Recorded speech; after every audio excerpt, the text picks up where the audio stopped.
Yo, what's up dude? Asik. Kayak openingnya partner gue si Ibnu ya. Tapi enggak. Hari ini jadi si Ibnu nggak bisa ikut syuting buat materi ini.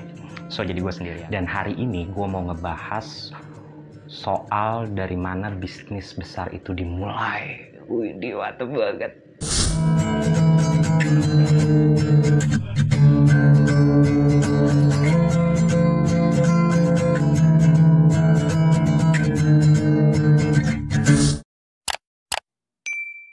Nah, sesuai sama materi cuy, dari mana bisnis besar itu dimulai. Wih, mantep ya, agak terpelajar kan gue hari ini kan.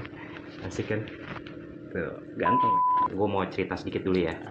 Jadi kenapa sih gue mau ngangkat materi ini gitu kan, soal bisnis gitu kan, bukannya so gue gaya-gayaan yang pakar banget bisnis gitu kan, enggak sih, cuma dari keprihatinan temen-temen gue aja gitu yang suka curhat kalau aduh penghasilan gue nih segini-gini aja nih gitu kan, terus aduh elah mau nongkrong, diajak nongkrong nggak ada duit men, aduh sedih banget gitu kan.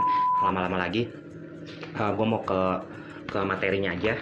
Jadi di mana sih atau dari mana sih bisnis besar itu dimulai gitu kan. Kalau kalian tahu tuh orang-orang kaya gitu ya, si milioner di sana gitu ya, Bill Gates lah contohnya gitu. Nah si Bill Gates itu kan kalau lo bisa searching aja sih filosofinya dia, itu mulai bisnis, setahu gue tuh dia dari si garasinya dia gitu loh, garasi yang kecilnya dia ngebangun sebuah ide bikin software Microsoft gitu yang kita kenal sekarang dan lu semua rata-rata pakai gitu kan. Itu dia ngebangun itu dari garasi yang kecil doang gitu loh. Jadi bukan perkara modal. Nah, gue nggak mau nih ada misalkan mindset lu tuh harus punya modal dulu yang gede baru bisnis lu bisa gede. Wah, udah salah sih menurut gue sih. Jadi sayang gitu loh, lu bakal dihadapin dengan ketakutan yang aduh modalnya gue nggak punya nih, modalnya udah itu aja terus gitu. Jadi ada 7, gue mau sekarang mau ngebagi 7 tips gitu ya yang gue tahu dan gue jalanin sih buat ngebangun usaha. Kayak ya men, jangan lupa Metaru, dicek katalognya, di follow IG-nya. Oke, fokus. Jadi kalau kalian mau ngebangun satu usaha itu, modal yang pertama banget keberanian. Tuh, nyali gitu. Jadi lu nggak berani ngebangun usaha atau lu nggak punya nyali gitu buat ngebangun usaha, ya udah lu cukup nonton videonya sampai sini aja, masih diterusin. Sayang kuota lu gitu ya. Oke. Tadi yang pertama, keberanian. Lu catat tuh. Lu harus punya dulu keberanian lu dulu. Niat lu dulu, lu kentelin dulu. Nawaitu dulu. Bismillah. Baru jalan. Kalau nggak punya keberanian, bye. Oke? Bukan modal. Ya. Nah, yang kedua, selain keberanian, kalau lu udah punya nyalinnya, udahlah. Mating tulus lah. Gue jalan lah. Bikinlah usaha lah. Gitu kan. Yang kedua, lu harus bikin dulu yang namanya customer base. Asik. Bahasa gue mantep ya. Jadi apa sih maksudnya customer base itu? Customer base ini nih maksud gue nih, lu harus tahu dulu nih marketnya gitu loh. Marketnya tuh arti kata lu mau jualnya ke siapa dulu gitu. Kalau misalkan lu masih bingung, ya lu nggak usah bingung, lu pegangan gitu kan. Lu mulai aja dulu dari teman-teman lu atau teman-teman tongkrongan lu, teman-teman kantor lu gitu kan. Kayak gue kan mulai ngejual si Metaru ini aja dari teman-teman toko gue, dari teman-teman kantor gue gitu. Makasih banget ya yang udah beli ya, yang udah support brand ini gitu kan. Nah itu artinya dari ruang lingkup lu aja lu udah bisa ngejual gitu kan. Pasti gue yakin teman-teman lu bakal support kok kalau lu tahu lu jualan gitu. Nah terus yang selanjutnya itu adalah lu harus tahu juga product knowledge lu.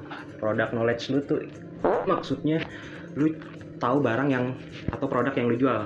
Kayak misalkan gue jualan si brand gue ini, Metaru ini kan lingkupnya di dunia retail t-shirt dan jasa sablon gitu kan. Artinya lu harus tahu dulu jenis-jenis sablonnya, lu harus tahu dulu jenis bahannya kayak apa. Jadi kan kalau produk knowledge-nya lu udah paham, lu bakal enak ngejelasin customernya gitu kan. Kayak gue misalkan ditanya, ini sablonnya pakai apaan ya, catnya ya, terus berapa lama ya. Nah lu kalau nggak tahu kan lu nggak bisa ngejelasin juga kan ke calon pelanggan lu atau customer lu gitu. Jadi lu harus paham dulu produk knowledge dari barang yang lu mau jual gitu men, biar nggak kaku-kaku banget gitu lo juga kalau misalkan ketemu sama customer lo.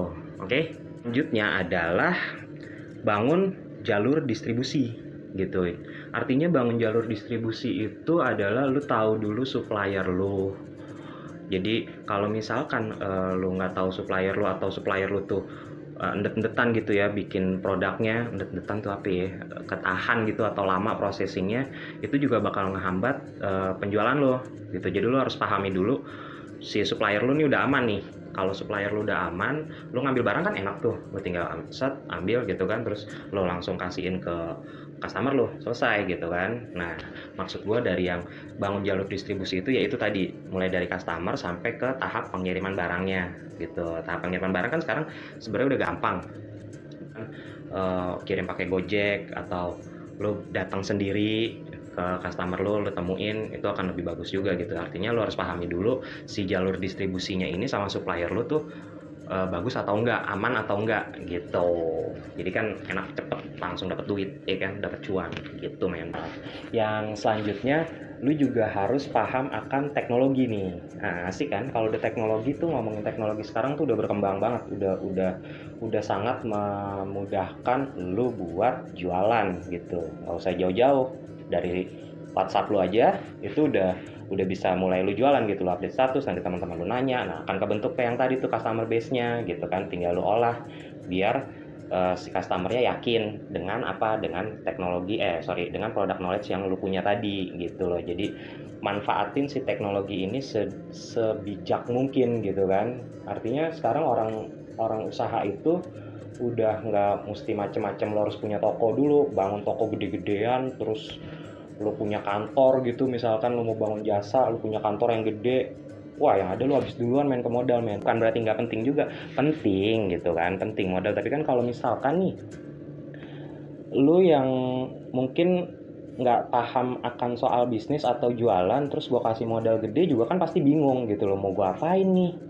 Yang ada duitnya habis gitu aja buat ngeluarin modal-modal produksi atau yang lain-lainnya. Atau lu ngebangun toko-toko gede tapi lu nggak tahu customer base-nya, lu mau jual ke siapa, selesai, udah modal lu habis, lu nggak dapat untung. Yang ada lu malah nanti amit-amit kalau misalkan modal lu boleh pinjem, yang ada lu kelilit utang. Serem kalau gue sih. Yang selanjutnya adalah lu bikin customer tetap. Artinya bikin loyal customer gitu loh, customer royal. Lu cari gimana caranya lu bisa bikin orang continue belanja ke lu, beli lagi dengan apa ya, produknya lu bagusin, lu kasih promo, atau bikin gratis ongkir atau apalah, iklan gitu kan, segala macam. Artinya apa, si produk ini tuh lu udah jalan gitu loh. Jadi si customer juga udah percaya sama lu. Kita kan ngebangun kepercayaan buat ke customer kan sulit ya kalau misalkan lu poin-poin yang tadi tuh nggak lu jalanin, pengirimannya lama lah, terus produknya jelek, elunya juga nggak tahu produk knowledge-nya tentang barang lu apa, orang gimana mau beli lagi gitu loh. Jadi kalau lu udah punya customer tetap, lu jaga, atau mungkin lu bisa bangun reseller. Nah itu akan lebih baik lagi dari yang tadinya awalnya cuma beli ke lu, terus oh iya nih bisa gue jual lagi nih. Nah kan lu bisa kasih kontribusi juga ke customer lu gitu kan, lu bisa bermanfaat gitu loh. Mantap kan? Nah, yang terakhir itu adalah tempat. Nah, ini kalau udah ngomongin tempat nih, lu mesti survei dulu sih, gitu. Lu mesti survei dulu tempatnya kayak gimana. Dari tadi tuh kan udah gue kasih tuh tips-tipsnya dari 1 sampai 6. Yang ke-7 baru kita ngomongin tempat, gitu loh. Kalau lu udah dapat modal, lu udah bisa nabung, lu udah bisa gedein usaha lu untuk bisa bikin tempat offline store lah, kasarannya gitu kan. Baru deh lu ngomongin tempat, jadi enak. Si customer juga bisa datang gitu. Artinya yang dari tadi gue omongin adalah bukan semata soal modal. Kalau modal itu bisa lo hitung gitu loh, bisa lo dapetin dari cara apapun. Kalau sekarang kan udah teknik jualan tuh kan udah banyak banget gitu kan, dari mulai lu jadi reseller atau lu maklarin, sama aja sih ya, maklarin sama reseller itu bahasa bagusnya dari maklar gitu. Nah, mulai dari situ aja lu udah bisa mulai satu usaha. Jadi jangan pernah takut buat usaha kalau lu nggak punya modal. Yang penting apa? Nomor satu tadi gue bilang, keberanian, nyali gitu loh. Kalau lu nggak ada nyalinya, lu nggak punya keberanian buat mulai satu usaha, ya udah, mendingan nggak usah gitu loh. Lu nabung aja atau lu investasikan aja. Nah, lu sabar deh tuh gitu kan. Buat investasi atau nabung itu membutuhkan jangka yang agak lama. Bukan berarti salah juga ya, tapi memerlukan jangka yang agak lama untuk lu bisa dapat income pasif atau income lain, pendapatan lain dari yang lu dapat sekarang gitu. Oke? Nah, dari yang tadi udah gua jabarin panjang lebar, gua harap sih kalian bisa mempraktekkan dan menjalankan beberapa tips yang gue share tadi gitu kan. Jadi mudah-mudahan tipsnya berguna juga buat kalian, bisa menambah income kalian juga. Nextnya nanti di channel ini juga akan bisa gue share beberapa